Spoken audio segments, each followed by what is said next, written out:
umaga sa inyong lahat.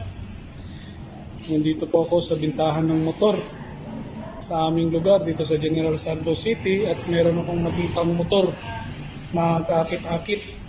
Suzuki po ito mga boss at vintage na rin sa katagalan pero maganda pa, old stock lang.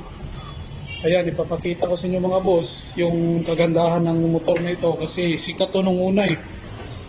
Ewan ko lang kung anong model to, pero andito pa, buhay na buhay pa talaga mga boss. Papakita ko. Ayan. Suzuki Crystal.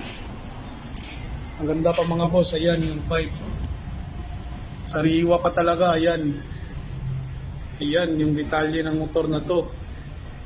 Parang nag-iisa lang yan dito mga boss. Ito yung panel board niya. Yan. Maganda pa masyado. Yan pa yung tinakbo. Ayan. Baka gusto nyo pong kumuha ng ganitong mga motor, eh, bibihira na lang po ito mga boss. Ayan, yung crystal. May chain cover pa pala to. Ayan mga boss. Ayan. 2-stroke. Crystal. Bibihira